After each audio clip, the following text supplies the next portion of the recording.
ये कहानी है उस इंसान की जो हज पर गया ही नहीं, फिर भी अल्लाह ने उसे हाजी बना दिया। एक छोटे से गांव में एक गरीब मोची रहता था। जब भी वह हज से लौटने वाले या हज पर जाने वाले लोगों को देखता तो दिल में एक ही तमन्ना उठती, इंशाअल्लाह एक दिन मैं भी इसी तरह अल्लाह के घर जाऊंगा।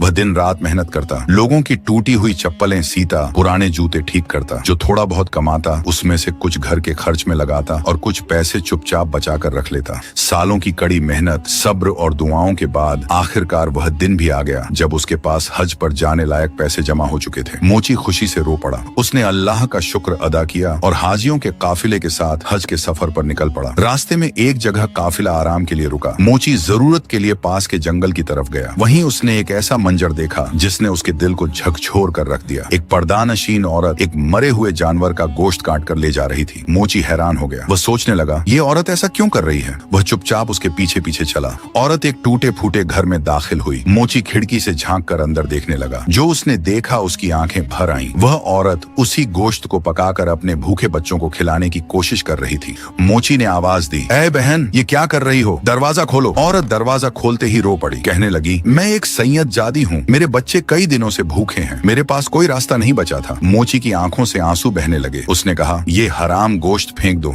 मैं अल्लाह पर भरोसा करके तुम्हारे बच्चों के लिए इंतजाम करता हूँ। वह मोची वहीं से लौट गया। हज पर जाने की बजाय अपने जमा किए हुए सारे पैसे से राशन, अनाज और जरूरी सामान खरीदा और उस सैयद परिवार को दे आया। वह औरत अल्लाह के सामने हाथ उठाकर रोने लगी, ऐ अल्लाह, इस मुसाफिर को दोनों जहां में कामयाबी अता फरमा। मोची खामोशी से अपने गांव वापस लौट आया। महीनों बाद जब हज से लौटने वाले हाजियों का काफिला गांव पहुंचा तो मोची उन्हें फूलों की मालाएं पहनाने लगा। हाजियों ने हैरानी से कहा, भाई तू हमें माला क्यों पहना रहा है? तू तो हमारे साथ हज पर गया था। गांव वालों ने कहा, नहीं, ये तो यही हमारे साथ था, ये हज पर गया ही नहीं। सब हैरान रह गए। तभी हाजियों ने कहा, हमने इसे हर मकाम पर देखा, हर रुकन में इसके लिए दुआ करते देखा। लोग मोची की तरफ देखने लगे और बोले, ए मोची, तूने ऐसा कौन सा अमल किया कि अल्लाह ने तेरा हज तेरे घर बैठे ही कबूल फरमा